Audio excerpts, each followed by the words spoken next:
Yeah. Because I was going, I was scoping out the builders. I was like, no, we're not gonna have any builders. Well, all I this said, background noise. It's like a ton. whoever. Hi, Councilmember Lee. How are you? Good. Did you want to say anything at the beginning? Hi. You're here to listen, yeah?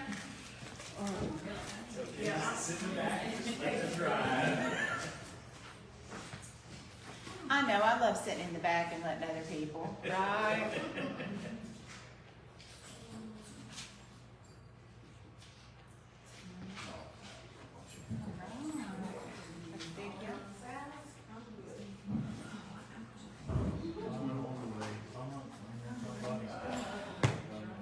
cannot ever remember what was organized. Corey, Was it E or not? with a Y. C-O-R-E. C-O-R-Y. Corey Clark. Okay. And Eric Matravers. M-A-T-R-A-V-E-S, right? V-E-R-S. Right, V-E-R-S, yeah. As soon as I said it, I'm like, that's not right.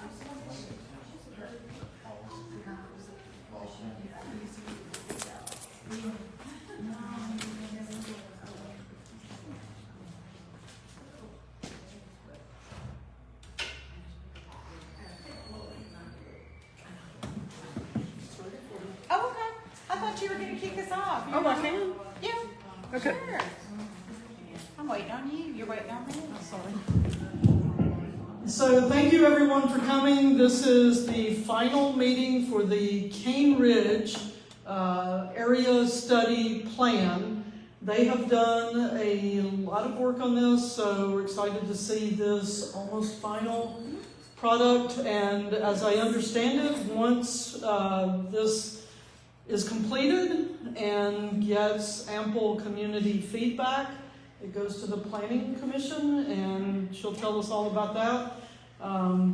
We may have a couple of questions this evening, if we have time, about Absolutely. some things that aren't quite about the plan, things that are just kind of ongoing questions. But thank y'all for coming, and anytime you ask a question, if you would please speak up. We're trying to do the Facebook Live on this, and that means we need to be loud enough for everyone else to hear us. Thank you, Twana. So if it's okay with everyone can hear me, I'm going to stay seated. Is that good? Okay. Thank you, everyone. I'm Anita with the Planning Department. I know a lot of you already, but it's great to see you come out on it's still summertime, even though we think it's fall, right? But it's 90-something degrees, it's summer to me. All right. So tonight we're going to talk about the study documents. We're going to talk about the overview, the goals, the supplemental policy, and the next steps. So let's get into the overview. I think most of you know us, but Donald Anthony's here, and out front are Eric and Corey. Yes? Sorry to interrupt, but is this going to be available online or on the? It will in 1 or 2 weeks. Okay. Yeah. So don't feel that you've got to take pictures or notes or everything, right? Sorry. It's in fine. No, that's fine. Okay. So as you all know, the study area includes part of Antioch and Cane Ridge, but the teams are working. One team's in Cane Ridge, one's in Antioch. So tonight we're focusing on the Cane Ridge side.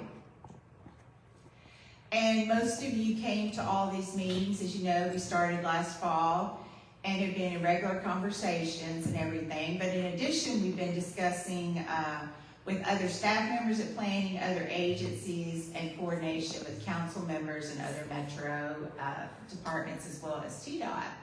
So 5 meetings to date. We've also been at a few pop-up events, the Southeast Community Day.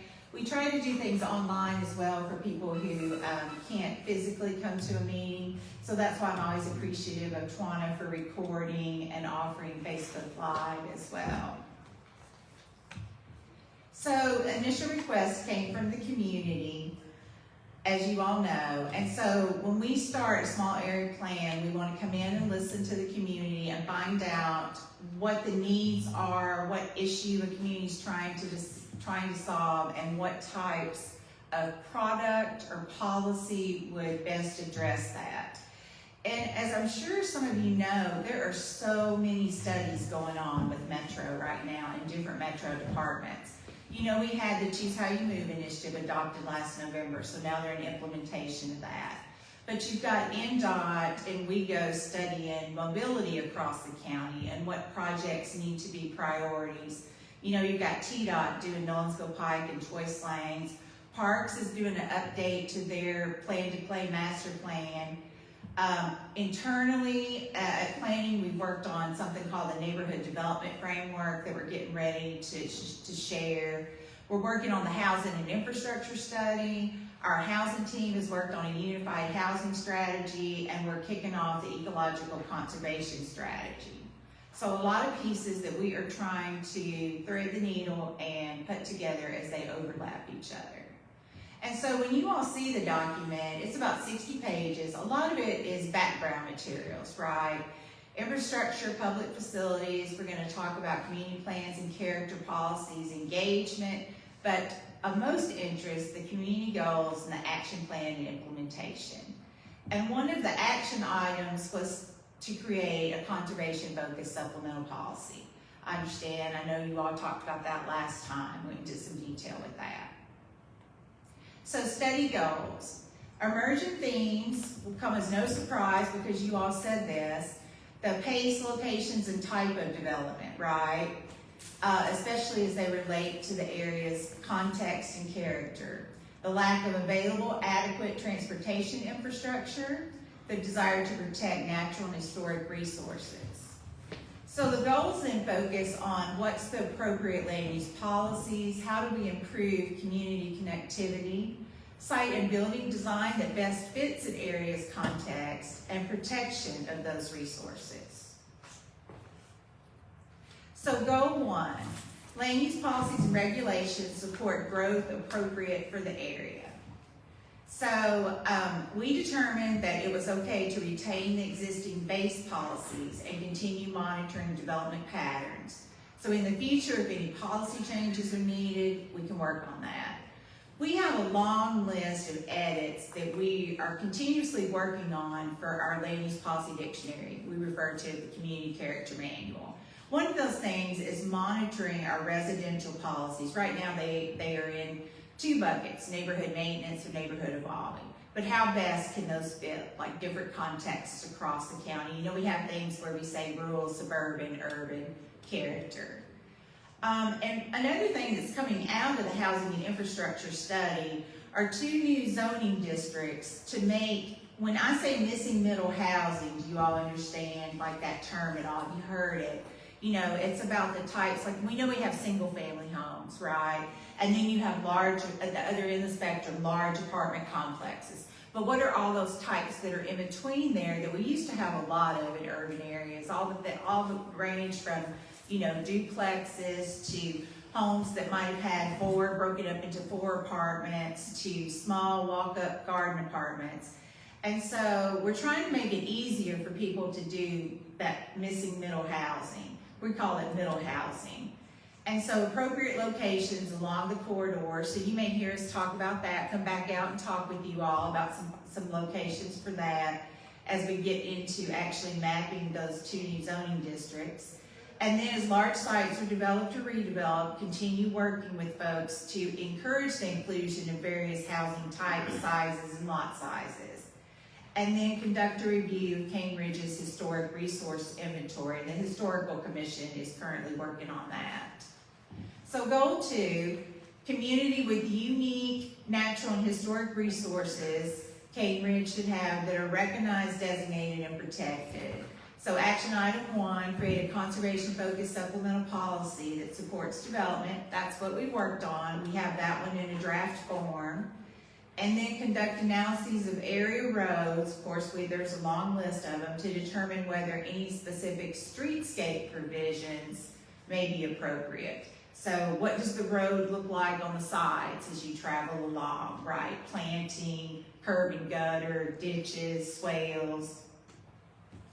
So goal number 3, sites and buildings are designed within the context of the broader community using materials and styles appropriate for suburban and rural setting. So create design guidelines that support high quality building materials and styles. We've worked on research at the office that can be countywide or drill all the way down to site specific. So we're constantly working on that type of stuff and how to improve that. And once again, as properties are developed or redeveloped, work with builders and developers to connect things between neighborhoods. You know, whether that is a trail system, conservation areas, trees, mature forest. And so some of you, anytime you have concern, this has come up at some meetings in the past regarding building quality and incomplete or substandard neighborhood infrastructure, talk with Metro Codes about that and accountability. And then goal 4, Cane Ridge is an area that is well connected to the broader community and has a sensible and functional street network. So explore potential updates to Metro's street plans. One of those is under review as part of the mobility infrastructure. And realign proposed streets and change street designations and cross sections. And encourage increased connectivity. That includes pedestrian, bicycle, vehicular, trails, and different things as guidance in the supplemental policy. So the supplemental policy itself, we're not going to get into wordsmithing tonight. This is going to be an overview of it. We're going to put this presentation itself online probably tomorrow. And so you'll have access to the presentation and we'll go through some things. So just so you understand what a supplemental policy is, you know, every property in Davidson County has a land use policy applied to it.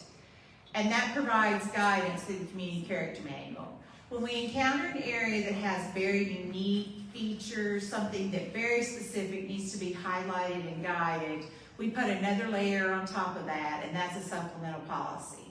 So why use a supplemental policy? We've talked about this in previous meetings. Existing base policies, they have limited guidance for preserving natural and historic resources. We all know Cane Ridge is unique, but it's really unique in how it's situated along a seam between rural and suburban areas, and also how those areas are, it's not a hard line, right? It's mixed. You have the whole area where maybe suburban in character by the community character manual, but you've got rural properties in there that want to stay rural. And so how do you make that flow and meet and have an established character that works well? And then I've already said that they're used to address unique and challenging situations. So what we do at planning, of course, is we think broadly, generally, and specifically. So, you know, you're thinking all the way from good planning practices across the nation to what does the regional character and systems look like? You know, what does Davidson County look like and function? Generally, specifically, community plan area, neighborhood, all the way down to a specific site, right? We always approach it by what's important to preserve, what areas and features are important to preserve. Then how can development function within that? And in your case, you know, how can development function within the area's unique and delicate ecology? How can development be imagined and shaped to contribute to and define a neighborhood? And how can I'm tripping over my words here. How can an individual site be designed to protect, foster, and even improve the area's unique sense of place? And then we also want to look at, is a policy that we're creating, could it be applied in other areas that have similar situations, where rural and suburban areas meet, or where natural and historic features are prevalent? And then, of course, we want to make the policy achievable. Is it clear and concise? Can it be understood by a wide range of readers? And are there any additional tools that we can incorporate that better explain the concepts and principles? So we've talked about before, the policy, the area is going to be all of Cane Ridge with the exception of the railroad track on the opposite side of I-24, right? And so the supplemental policy is primarily designed for specific plans, right? Because that's going to be the area where you get the most detail, but you also reach consensus on things and it's put into legislation, right? One of the main things that this is that it says in the very beginning, applicants are encouraged to contact community groups and discuss projects and concerns prior to submitting. That's nothing new. That is what we tell anyone that comes to meet with us. Have you reached out to the neighborhood group and to the council members yet? We ask that question 20 times every day. So the preservation of natural and historic features is the focus. We've talked about that. But one of the main things this does is we put in writing that we may very well request additional studies or certifications, right? Now, as long-range planning, when we're reviewing something, we can request that, right? But we have not yet put that in writing to someone to say, hey, you're in a very sensitive ecological area. It may be very likely that we're going to ask more of you, and that you may not stay on a typical review cycle because of everything that you need to be working on. So of course, the site design principles, flexibility is one of the main things, right? Because you want to allow developers to move across the site so you avoid natural features and sensitive historic resources. Support viewshed preservation where possible, and we've already talked about support connectivity, but not just streets, also, sidewalks, trails, those conservation spaces, and wildlife corridors. So it also prioritizes retention of the existing tree canopy and mature trees, and it calls for the incorporation of existing forest and woodlands into open spaces, and cluster buildings where appropriate to preserve the woodlands and mature trees. And for rural character patterns, things we talked about before, site design elements should be sensitive to and compatible with established character, especially along the street frontage. That may mean that there are some streets that you all say, this street's important to maintain rural and character, so, the street won't be wide. There may be woods all the way up to the street. Cluster buildings where appropriate, and so it focuses, of course, on historic resource preservation to maintain those, but to also incorporate it into the site, whether that's through restoration, reconstruction, reuse, and design the site to support the context and the integrity of the historic resource too. So site design, we've already talked about flexibility, focus, follow natural ridge lines. Of course, that means, don't severely grade, follow physical connections among neighboring developments, and a really important one that we talked about before the meeting started, remove invasive plant species where possible and replace with natives. So the next steps, to publish the entire study. I know you all are chomping at the bit to read it, so I'm sorry that it's going to be another week or two before the study's published. It's under final review right now, final editing. And the supplemental policy is also under final internal review.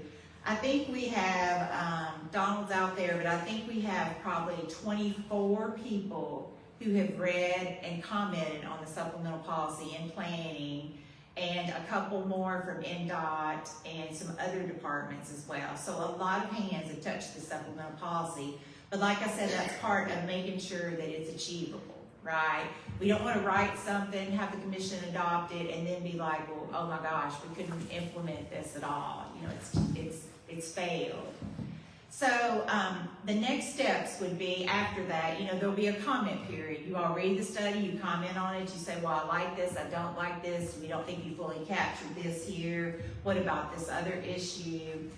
And then, once we have another draft that incorporates that, adequate time, we usually do at least a month of that, allowing people to review when it's online, that we will take the study and the supplemental policy to the Planning Commission for adoption. Right now, we're looking at November probably for that, to give adequate time for everything. But we'll make sure and stay in touch with Twana and you all and the district council members regarding that date, and also publish dates on the study website. So that is an overview that I'm very excited to present, because it took a lot of work to get here and a lot of you faithfully reviewing and reading things. So we want to thank you all for that.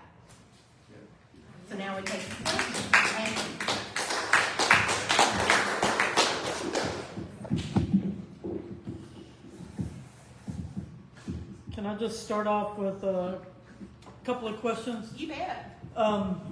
One is, I think it'll answer a lot of people's individual questions if you can say something about the different legalities that y'all looked at, and, you know, some things I know we initially asked for couldn't quite be done, and other things are still being reviewed. Like, can you just touch on all the different things that are being considered by the different departments as far as enforceability? Because I understand, like, state law impacts some of it, other metro stuff.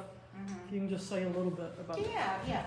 Well, you know, as you know, I think this is no surprise, right? That across America, property rights are very important, right?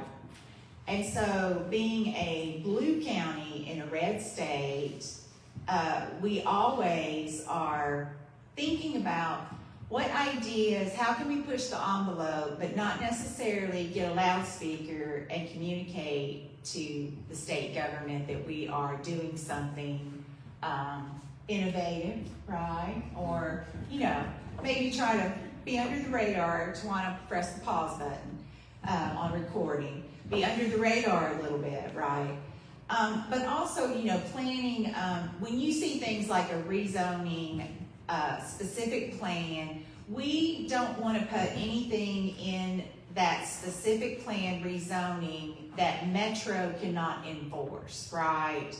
And sometimes, you know, you're going to fine line between what is a civil matter and what, you know, you can do. So for instance, you know, if we as planning went too far down the road with building materials, right, that's, no, we're, you know, pushing up against state law then for certain things. But also in the policy world, in our world, you won't see, like in the supplemental policy, it won't say you must do this, you shall do this. That's what we reserve for, I think my computer has a mind of its own with the cord here. That's what we reserve for zoning legislation, right? But when you see something, don't think of it as it's just a choice per se. You know, it may be, we encourage developers to do this, but we, you know, have a little bit more encouragement, you know, perhaps. So when we work with other things, you know, there's also the whole thing of, you know, when a developer comes to us and wants to redevelop a property, we can ask for certain things based on the size of the development and how much that person or that team is asking to increase property rights, right? So you wouldn't come with you're gonna build 4 houses on this lot and have planning say, okay, but you have to repave Cane Ridge Road all the way, you know? So there's gotta be, in planning, it's called the rational nexus between what a development is trying to do. And you know, developers are not on the hook to fix all of the pre-existing problems, right?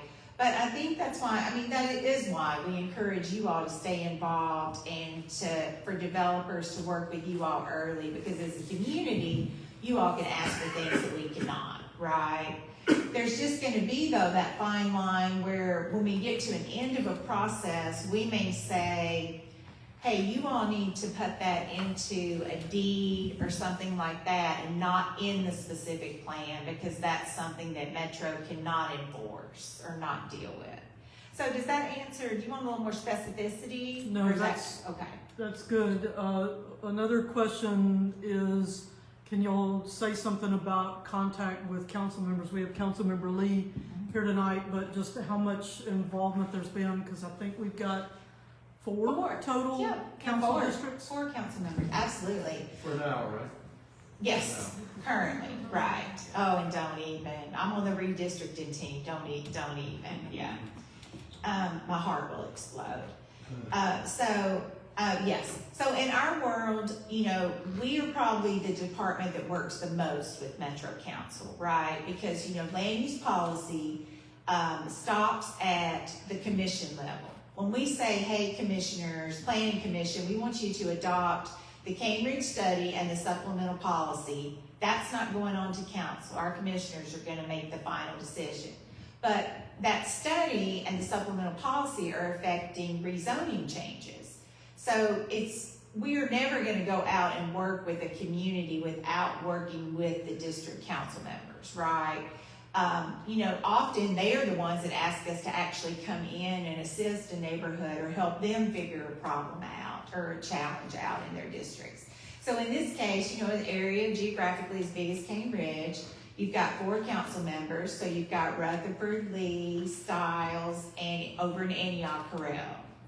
And so, so they've been involved the whole way. We've given them, kind of the outlines of what we were gonna discuss at each meeting, what it was gonna cover and things like that, and kept them in the loop about what's gonna happen. Because your council member, as you all know, has a world of influence in what happens in your community and what kind of resources you can get as each council district vies for, money, a certain pot of money that's limited across the city, right? So.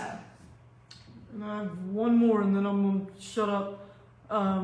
Is it over, am I being too positive to think that this will ease the workload both for community members and for council members and for planning staff, because it starts everybody out with the same set of rules, like everyone would know? Am I reading too much into it? I don't think so. I think it does ease across.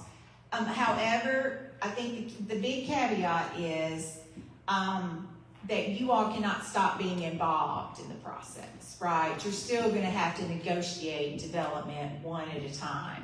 What it does do though, is instead of you having to say every single time to every developer the same thing over and over, and us maybe telling them something else, that everybody's on the same, here's what to expect as you work with this community. Here are things that are important, and here's what to expect as we move along.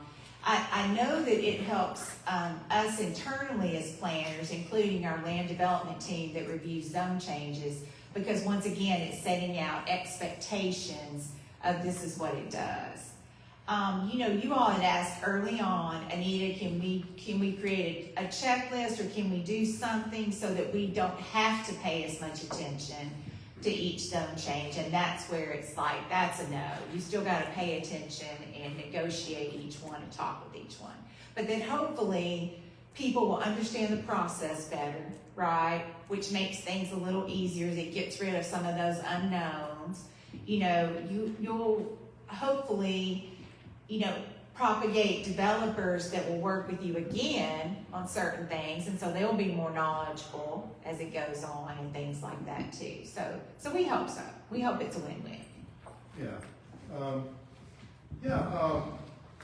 Is it anything changed with the developer's requirement to speak to community groups? As I understand it, it's only if the council member is, talks to them about, we want to have a meeting. Otherwise, are they required to come to the public and say, we're doing this and we want to have a meeting to tell you about it? I thought, didn't Berkshire sponsor legislation that, what did it require? It required council members to be aware of zone changes, I think, prior to filing an application, right? But I don't think it went as far as requiring, I think one version of it did require a community meeting, but I don't think there's a requirement for, right, I don't think there's a formal requirement. I think most council members, though, do say, especially once again, based on the level of development, you may not have a community meeting for a 2-lot subdivision, but based on the level of development, a lot of council members are gonna say, hey, we need to meet with the community. So the neighboring property owners do get notified about the rezoning, right? Right. Request. Right. Yeah. But only within a certain distance, which is never enough, right? Because it takes like a whole bucket of people paying attention to that. I know in my house, I wouldn't pay attention to one of those postcards, and I'm part of Metro, but one of those early notification postcards, I don't even pay attention to my mail anymore, like that. The best way is what you all already do. As a community club, you've got members that as soon as a packet of applications is filed, which this time was last week, right? So a packet has just gone out for a planning commission meeting 6 weeks in the future. The community members have that and they see those. And so you can flag anything that you haven't talked with the developer about, if somebody does have one, right? And I'll often, when I see that packet myself, Donald and I will often ask Twana, hey, they've been communicating with you about this one. We don't rely on those. What we tell neighborhood groups is to be sure and get on that list to understand the packet early on. There's also the map that's development tracker, right? Where you can get on it and check applications too. If you didn't say you didn't get a packet, but you made yourself a note that, every third week I need to check this. I need to check and see what's going on around me. I'm hoping that someday we can get to GIS mapping that alerts people who register, hey, I want to receive notices about this, and this, and that's my hope. Thank you. Yes. Well, when does this become effective? We're hoping that it goes before the planning commission in November. And it would be immediately effective? If they adopt it, yes. And then what kind of retroactive encouragement will be encouraged? We for are, existing developers? actually, we're talking about some cases now that are in the talk. We're actually putting them through the supplemental policy just as kind of a testing, like to make sure this is understandable, this works. Technically, the supplemental policy is not in effect, but it's also not, we already encourage people to preserve sensitive natural features, right? That is something that our policies encourage. So hopefully, this is just putting it all out there stronger, right? But we're hoping that it would in mid-November be adopted and be the actual policy now. So random question, I'm in Carruthers, and we have long-term build out in our area. Does any of this affect what could potentially come into play or be changed in my neighborhood? Like, do they have to communicate with you guys for those things? Because there's a lot left. There is a lot left. I think it depends on if a development has been adopted, as they've already adopted their plan, then this wouldn't. This would be like when the adoption of the plan of the zoning. I'm sorry, I'm using the wrong terminology, but the zoning happens. When, as often the case though, you'll see development come back in for a revised SP or an amended specific plan. Some things they're able to do administratively, small changes, certain things able to do administratively. But if somebody is coming back in and changing their entitlements and say, hey, we want to change this part of residential to mixed use, or we want to drop this and redo this plan and do another preliminary specific plan, then the policy does come into play there. Another example would be like single-family homes to an apartment section. Would that be something you guys would require? If it's not already approved, yeah. I know it becomes a little more complex when you're dealing with something like your neighborhood, was envisioned as a new urbanist development all planned at once, right?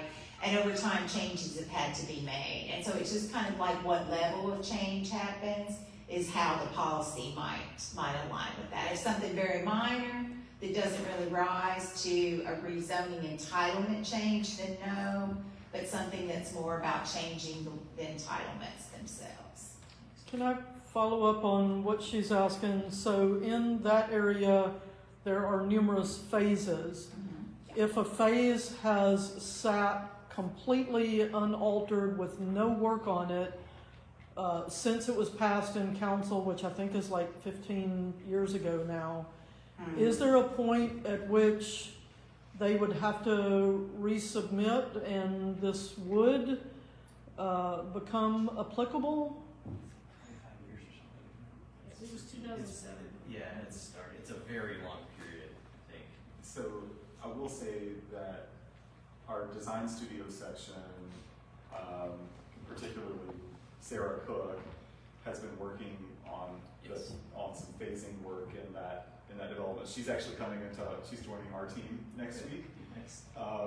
So I don't know that we can answer a whole lot specifically about that. If she was here, she definitely, I think, could be of more help. So we can definitely get some answers for you. Yeah. Another question that I have is, it talks about Cane Ridge and Antioch, and you mentioned before the meeting that the Cane Ridge side is tonight, the Antioch side is Wednesday. Is the policy, though, just one big one, or are there going to be two different parts adopted? Two different parts, one study. Right now, the study is together, but Antioch has its goals and objectives, and Cane Ridge has its goals and objectives, and the supplemental policy for Cane Ridge is only for Cane Ridge, and the goals are only a little bit different. The Antioch side, doesn't have as many natural features to preserve. One of their focuses is on the diversity of housing. They want to see different types of housing. More amenities associated with development. So they had, the meter was a little different with Antioch. Even though you all are Antioch. Yes, we are. Y'all raise your hand if you got something, otherwise I'll keep asking questions. You got them written down now? Yeah, the Councilmember Rollins and Councilmember Welsh, I believe it is, are two of the more recent ones working on very large proposals. If those kinds of things go through and this is in place, is there going to be any impact? Because I kind of have understood that this is a bit of a guinea pig to see how it would work for other areas. So I guess the question might be, can council members pass something that then is different than this? So what some council members in the more urban parts of town are trying to do is create more opportunities for middle housing, right? Basically, though, to create the opportunities for middle housing, as the zoning code is written right now, you really have to rezone to what sounds like a very terrible amount of density when it's not really, in the sense, like right now, we did research where it was like, you couldn't even build 3 houses on one lot with residential medium 20 units an acre. I mean, it's just the way the code's written today.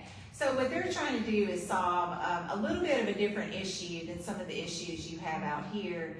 That process that council's undertaken, that certain council members are undertaking, they feel the clock was ticking and they wanted something to happen in their district, and they were hesitant to wait as long as the housing and infrastructure study is taking, right?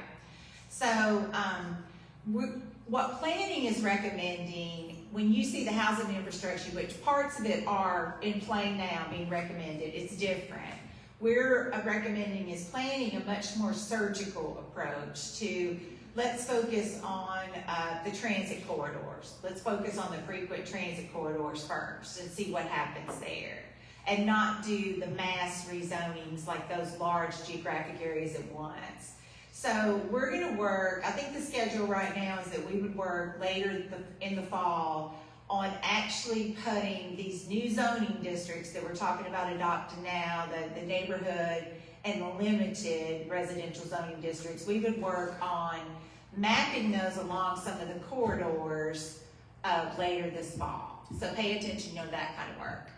So with that being said, though, a council member has the final say in rezoning. So council members can technically propose, anything, right? So, it's a little different in the sense, so that's why it's so important and why we say as our team, as long-range planning, community plans, we're always gonna work with council members and cultivate that relationship so that we all know how things work and what a community needs and how best to approach it. Because rezonings from our standpoint are gonna come in and have to follow policy guidance, right? But that doesn't mean that in theory, a council member has to pay attention to policy guidance. In the most, people are always fearful. I think across the city, people are always fearful of that. And in reality, that does not happen that much, where a council member is not paying any attention to policy. If you watch Planning Commission, most of the time district council members and applicants want they want planner support, they want council member support, and things to go through the process as it should. But I just want that caveat there that a council member can always propose something. But if you follow that, that's a really, those discussions happening in Welch and Horton's districts, I encourage you to try to hear both sides of those issues because they really are very complex issues that those council members are trying to solve. Yeah, sure. Yeah, just for a little more context too, we talked about RN and RL districts. Right now, the Housing Infrastructure Study team is focused on the what of what those zone tools are going to be, and then once that's been established and that's been codified, like you said, the next part is the where, and that's going to be there's going to be a public engagement component to that. So when she said, Oh, yes, absolutely. listen for that, Yes, coming I next missed, down right. the road, that will be similar to how the planning staff was kind of touring around the county, hosting Thank workshops. you. They'll be doing something akin to that. I don't know if it'll be exactly that. Right, it's something similar to our work with you all. In other words, very much in the know. Right, very important. Yes, that's the kind of stuff we're looking at. Throughout the housing and infrastructure process, the most important question is that where.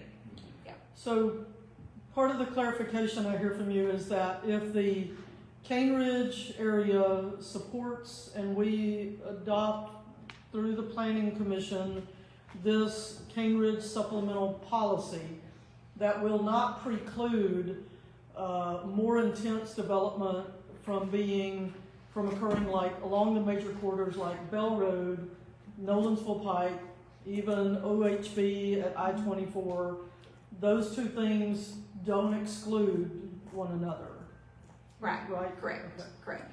Yes, we focus much more, even though that boundary goes all the way over to the main corridors, it's focused much more on the residential portions and not what we consider those mixed use portions.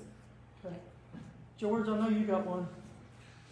Well, my main concern, I guess, at this point, until it comes out and we can all read it and see what all is on there, is the quality of the housing, as part of it, the parking situations, standards, material standards, brick and stone, storage space in the garages where they're not just, you can fit is just that and nothing else, so that the neighborhoods can be more organized and not cluttered and things like that, less street parking, abilities to somebody to add an addition to their house or add onto their driveway, things like that where it's more value oriented.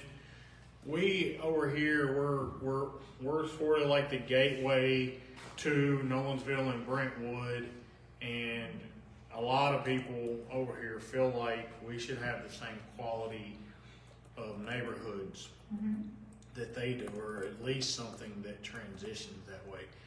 And even like over here right off of Burkett, some of that stuff back in there, it's aging a little bit, and you see the trees and the spaces and the things that they have.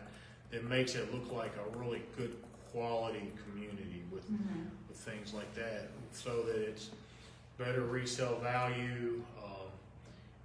As the market fluctuates up and down, things happen. People want to be in something that is more value oriented, that's not going to fluctuate as much, or will at least hold its value, or at least So, I mean, that's one of the things that I try to bring up every time I come into these meetings, because I don't think it gets enough attention. Right. And now the supplemental policy is not gonna solve that one for you, in the sense of it calls attention to things, right? But the actual rezoning, the actual subdivision are the things that are going to say, you know, what size lot this is, you know, how big the garage is, those kinds of things. And so that's why through the policy, we're encouraging a variety of lot sizes, house sizes, and that, so that you do end up with some of that. Because I know in my own neighborhood, we face that. People have converted their older one-car garage into part of their living situation, right? And so the cars are parking on the street, there's not enough room. So things like that to encourage the different lot sizes and different things that way. So hopefully some of that will be addressed, but then some of what you're getting at even goes further. It's not even in the rezoning, it's in like the homeowners association, some of those kinds of rules and regulations. Manya has asked a question online. What about the infrastructure, the roads? Will the beginning type of improvement on our roads, I think she's asking, will it ensure that the roads get improved? Not outpacing infrastructure. Yeah. Probably what she's asking. Yeah, so you know the struggle has always been, you know, between how much infrastructure is present before development happens, and then what kind of partnership does the city have? You know, most cities are partnering with development to pay for some of that infrastructure, right? So sharing the burden of infrastructure and things. And so that's a really tough one, because right now, if you paid attention to the beginning, it was talking about that, you know, NDOT's working on mobility plans and working on all that, how to classify the major collector street plan. So with this study, we're ahead of two major plans that certainly affect you all, although I would argue all those listed do. But two major plans, that what NDOT's working on, major collector street plan, mobility plans, as well as the ecological strategy, right? So coming out of those plans, there may be things that we're actually hoping there will be things, stronger tools, stronger implementation, things that affect you all in a positive way, right? So, you know, as NDOT transitioned from the Department of Public Works to the Department of Transportation and Multimodal Infrastructure, which wins the award for the longest department name, by the way. You know, they also started focusing more on asking developers for studies of different kinds of infrastructure needs and different kinds of how will your development affect this, how will it? And so, you know, council members too can work with developers, I think, and ask for some of those tools to get a more realistic gauge on where things are happening and what. But we did not want to hold up. We heard you loud and clear about how many development applications y'all are facing. And Twana asked me specifically, Anita, do we have to wait 18 months or 2 years for this other stuff to happen before we get something out here? And we were like, no, the team very much wanted to provide you all with something. And so just keep in mind, we're coming ahead of those two things. And then we'll see what those two plans say and how we need to mesh any policy document with them. You know, technically when you see things, when you hear us talk about Nashville's comprehensive plan, Nashville Next, I think most of you know what that is. You know, it's the comprehensive vision for the city, but all these other plans are under it, right? I mean, all those I've mentioned, other department plans, other master plans, everything's under that umbrella. And so in theory, these plans are supposed to work together, not contradict each other. You know, and so those are the kinds of things that we want to make sure in this case happen, that things are smooth and that, yeah, they all work. But we are ahead of some of those results. So that's why we don't have a bulletin list of specificity with here's what's happening with the street infrastructure and here's what's happening with that. I want to add real quick to that, the fact that we've been undergoing this study and this process moved Cane Ridge up to the top of the study list on the That's right. multimodal study. Mm-hmm. And so the consultants and DOT and all the various folks who are working on that study Cane Ridge has really sort of been singled out and has been given a lot more attention than any individual neighborhood in the county. It's because of that we're going through this process. So I think as that study moves more toward public release and being able to talk more with the public about it and get more public engagement and input on it, I think hopefully you'll be pleased at the amount of focus and attention that's being placed on the area down here. And I think toward the end of the year, maybe. For public engagement? Yeah. If we get the sign off from the mayor's office, We're waiting, yes. These two are our reps to that process, Yeah. so that's why I'm looking over there. It's a different project. Yeah, so we're waiting on just to sort of find out what that process looks like, but we're moving toward it. So stay tuned. We'll definitely stay in touch over when we can get back. Brent, I know you have a question, but I want to add a footnote to what they're saying, and Anita may not have heard this yet. We had a negative experience lately that I hope y'all will just tuck it away and figure out a way to make this work better, where the community had several meetings with Councilmember Lee regarding the old church property, and there was going to be a new traffic circle at Pettis and Old Hickory as part of it.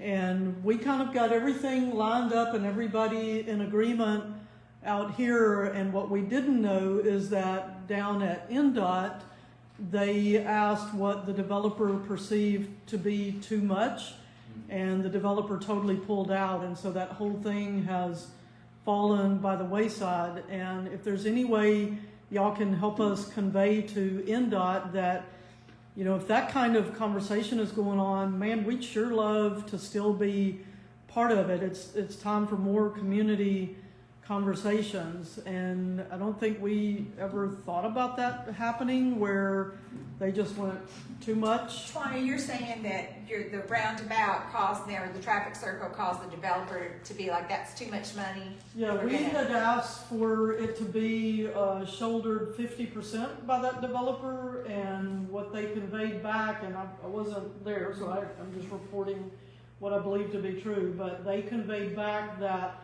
they were asked to do 100% of it, and that was too much, and next thing we knew, they were out. So, yeah, just, we'd love to still be involved in conversations. Brent? Yeah. All good conversation here. One thing that I think I brought up at a previous meeting was that I know that there's a certain area that's rural, then suburban transitional or something, and it's kind of a line right there that there's no difference in the land and the features Right. and the types of zoning or current zoning.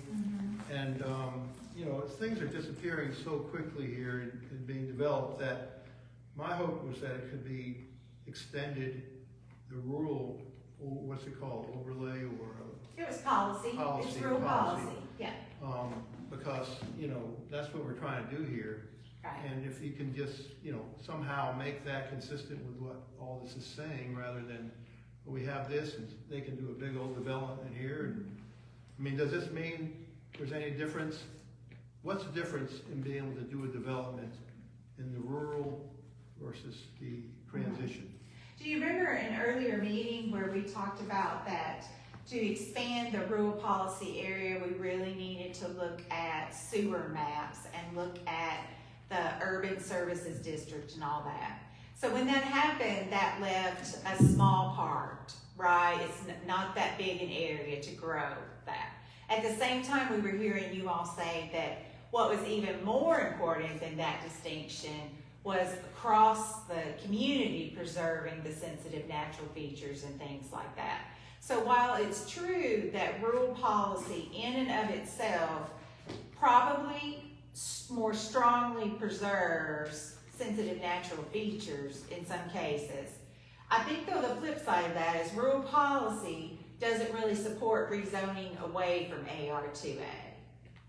So I could argue that in and of itself doesn't necessarily support rural, because somebody with their property zone could cut down every tree, you know, they could do a lot of stuff on their own property, right?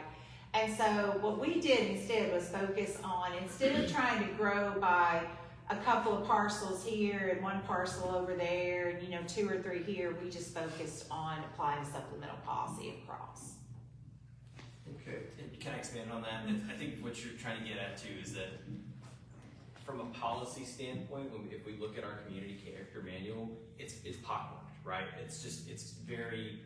It's all over the place. When we're looking at a requested rezone, we're saying, okay, well, this is in a T3, you know, suburban, let's see, which, I don't know, let's say it's neighborhood conservation, or let's see, neighborhood maintenance policy. But right next to it, it's got this T2 policy, and behind that lot, there's, you know, T3 NE. And so we're trying to look at this holistically, but the policy that we have in place is saying, well, there's a lot of different competing kind of ways to develop this area. And so by taking this approach, it kind of helps level across all of these policies with the supplemental policy and say, actually, you need to look at all of this area more holistically in that kind of rural character context, but maybe not necessarily rural level of, I don't like to use the word intensity because it sounds scary, but like the amount of development that could be supported, but it's focusing on that character across the board. Right, and remember when I said too that we were also taking into account what you all have told us about some people wishing to remain in a rural character land that's really in suburban policy, but they wish to remain. And so when you see the supplemental policy, it's saying things like, hey, this street may be in the suburban transect, but that's not the future of this street to have sidewalks, curb, and gutter. The future is to stay like it is, maybe have a multi-use path on one side, but not, in other words, to be widened or anything like that. So that's part of that, trying to equal and not just have a hard line that dictates everything.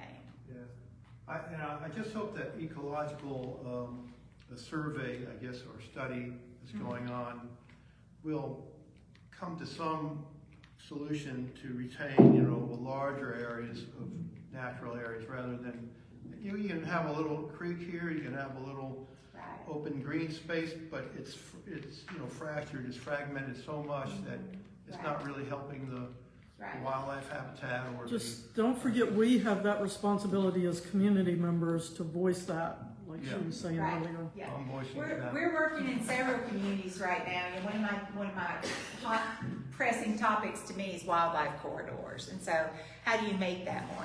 Now, we're certainly hoping that, you know, you all, you know, what makes the news and what makes council newsletters and everything, of course, is development, right? Like what's being developed. What you don't see are all the things that Metro is preserving, right, behind the scenes. And so, you know, like sometimes the critique of my department at planning is, oh, they're the development department. But really, that's kind of like calling your doctor, you know, the sick office, right? Because that's what your doctor's primarily seeing people who are ill. We primarily are seeing people who want to change their property rights. But another focus at my department is preservation. Whether that's preserving natural features, preserving a character of an area, preserving what people want to see in the future, preserving a vision across generations. So we're really thinking that this study is going to show that the planning department does care about preservation and things too. And to do it in a more comprehensive way, but also a way that's easier for the public to see that vision, right? That's something that we're working on internally, is better storytelling about our own work and what we value. Because, you know, we as planners value things that you all would probably be surprised and be like, wow, they really do care about the natural environment. They really do, you know, like for instance, I want my own lane on I-24, and TDOT tells me that cannot happen, but, you know, so yeah, just one of my. Great. I have a new name for you. You can transition to be very popular. Plan Green, like 10 green. Yeah, there you Plan go. Green instead of There you go. planning. Whitney, How does the mayor's canopy initiative affect any of this policy? the what? His canopy initiative. Canopy. Well, different council members have proposed different, Angie Henderson's tried tree legislation, and strengthening that and stuff. And so we're thinking that, it's a really good team that's coming together across the nation for the ecological study, right?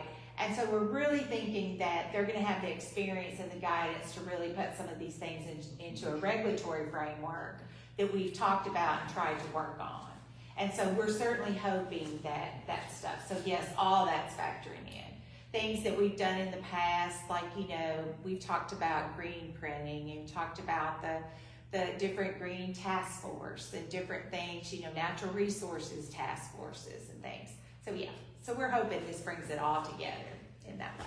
Yeah. Do you have a timeline for that ecological? It's supposed to take 18 months, but what's taken so long that is negotiation between procurement and this team, right? So here's what we did not want to happen. We've got enough experience now. We've had a project management team that's worked on contracts for a couple years now, right? And it's much harder to add on to a contract. You have that team tell you, oh, we're out of money. If you want us to do X and Y, we need more money, right? So this study is so comprehensive and so complicated with all the moving parts. We have tried to think of every comprehensive piece that we need and to get that money budgeted and allocated ahead of time so that when it does start, which is very close, when it does start, it's not going to have any hiccups. I mean, hopefully, things always crop up, but not any hiccups like some projects have had. So it takes a lot of time behind the scenes when you're dealing with a project that is this large and trying to bring all these pieces together and to bring the geology and geography of a place as large as Nashville together, right? Have you already put the contract, is the contract already applied? I mean, is there a company that's already accepted the contract? A final negotiations, Okay. yeah. Okay.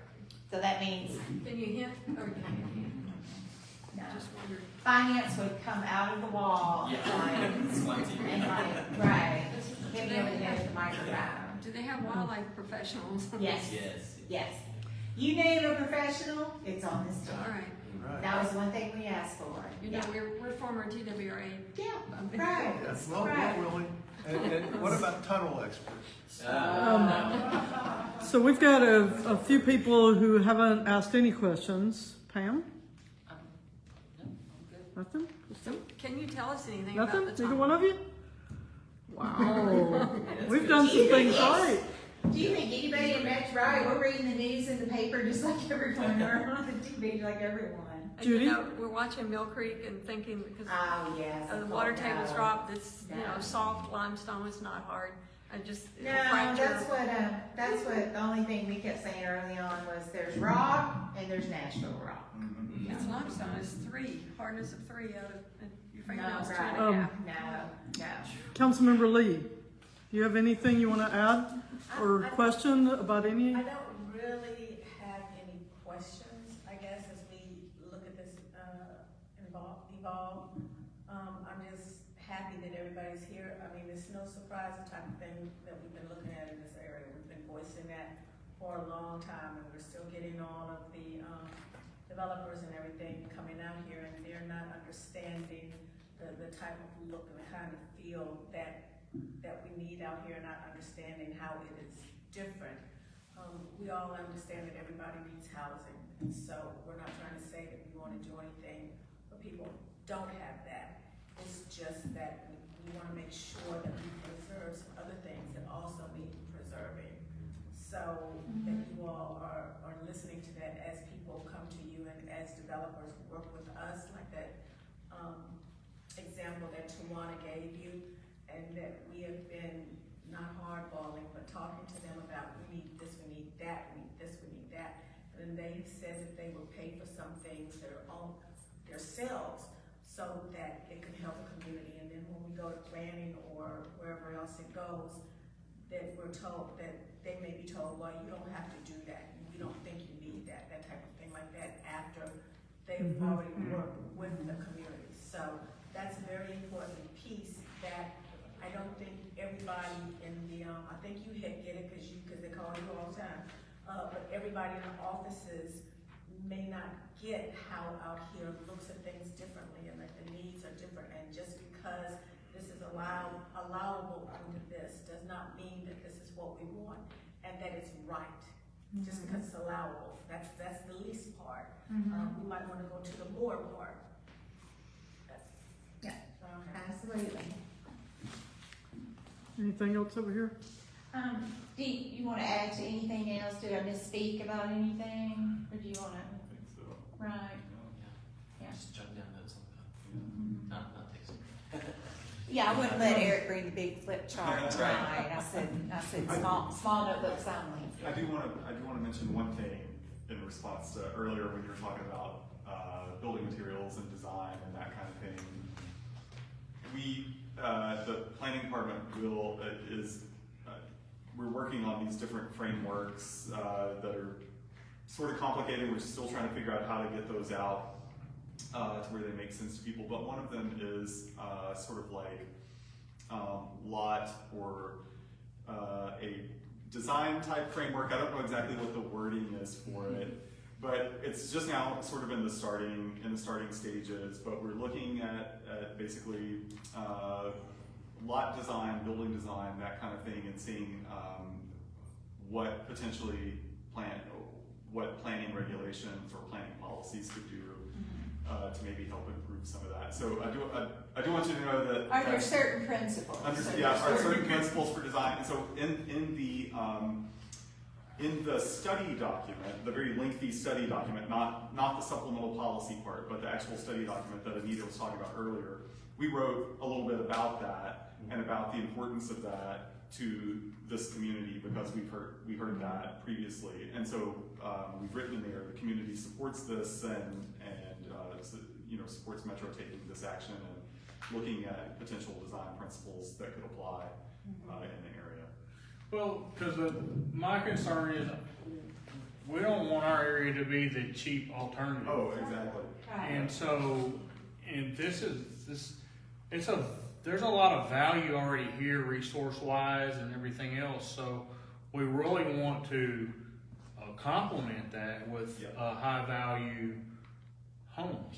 And do you know that over on the other side of the interstate at our Antioch community meetings, that's been one of the top 2 or 3 things that we hear at every single meeting over there as well, because they're getting Vinyl City. They've gotten a lot of not great building Well, we've been design. through hell out here. We lost our mall so many 20 years ago, and we finally got this new place over here, and we're hoping they'll bring some, obviously they're bringing newer, better stuff out. We want to have residents that will support that so it doesn't go away. Right, And right. police, whatever. Absolutely. Yep. We're about at our limit for what we set for the evening. I just want to give y'all a couple of things I know it's on your radar, but just so we say it. The choice lane thing is supposed to have a meeting coming up. What we keep hearing from them, because they've talked to us one-on-one and at a meeting, is that it's not really going to solve things for us. It's going to solve things for Rutherford County. And there's a pretty great potential for disruption of a lot of creeks and the entrance and exits from the interstate, and just really making our traffic experience worse, really worse in the near future. So everybody's a little on the edge about that. Hannah mentioned before the meeting started, asked about the traffic circle out on Kidd Road at Battle Road or McFarland, which we think is the Williamson County boundary, but there's still a great desire in the community to have traffic circles as the way of moving traffic. We've been advocating that for years. Right. Yeah, We've been so- advocating that. So like this intersection We're here, fans we're of traffic hoping circles. the next several developers each have to contribute, and I think I heard y'all say you got away from that a few years ago because like the traffic light at Burkett at Old Hickory Y'all reported 13 developers contributed to that, but we'd rather have 13 than nobody. You know, if it takes a few to do it.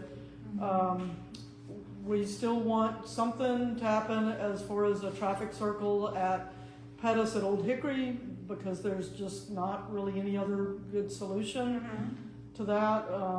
We have some big projects that'll be coming that y'all haven't heard of. The historical Carruthers family, who then split into the Stinsons, recently sold their, is it 21 acres, Judy, on Pettus? 47, but it didn't sell. Well, no, the one on Pettus, Yes, it's sold. that one, like 15 20. acres. 15, I thought it was more. I think it's 2 parcels. I think it's right at 20. And then the one she's talking about that didn't go at auction yesterday is 47 acres along Indian Creek, both sides of it, on Old Hickory Boulevard at Culbertson Road. So we know that, you know, something would be coming eventually with that. There's another large parcel along Indian Creek. So even though we've got all these going on, there are still more. Oh, absolutely. Right. So just, This is a hot area. we appreciate y'all helping watch for things. We'd love to have Absolutely. more conversations with NDOT and see if we can get more on that. I do want to say early on, you know, what you raised about the choice lanes and exits and all that, that was our first questions. Our entire first questions were like, well, how does it affect this? What does it affect here? What does it do? And so, as far as I know, we hadn't gotten those kinds of details. But yes, even as planning, we have a lot of questions. I know NDOT would have even more, but even as planners, we have a lot of questions about what that actually means. Yeah, just one thing to go into, back to roundabouts again. There are a ton of places here that don't quite have all of the infrastructure in the ground yet. So if y'all do see big projects that come up, are y'all flagging to go, hey, this is a great place for a long stretch of road with a roundabout before they put in pipes? Sometimes that's us. Is that, so it's us for sure, but those are things that you guys are asking too, just because I'm not sure 100% what all your work entails. Right. We're hoping to get even, I mean, we do ask those questions, but we're hoping to even get to a more forward-thinking lens with some of those by using technology and using things where we can monitor, you know, we've got all the background information, we can bring it together, and then we can monitor future situations. So, right, we're doing some things with computer mapping and some things like that too to hopefully help us be more comprehensive in some of our thinking. Please study Preston at Pettus with some of that new software.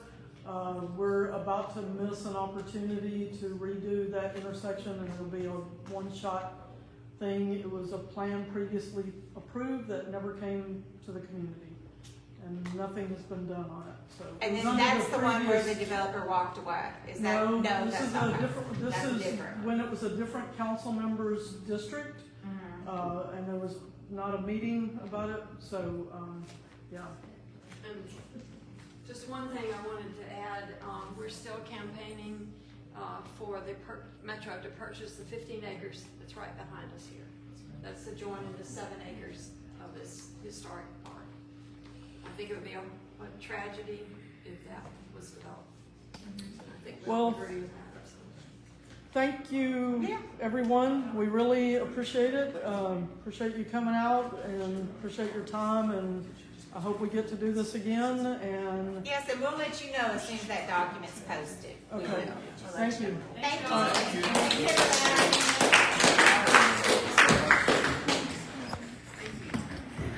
So how many do we have online, Tawana? I don't know. I can't see it. Oh.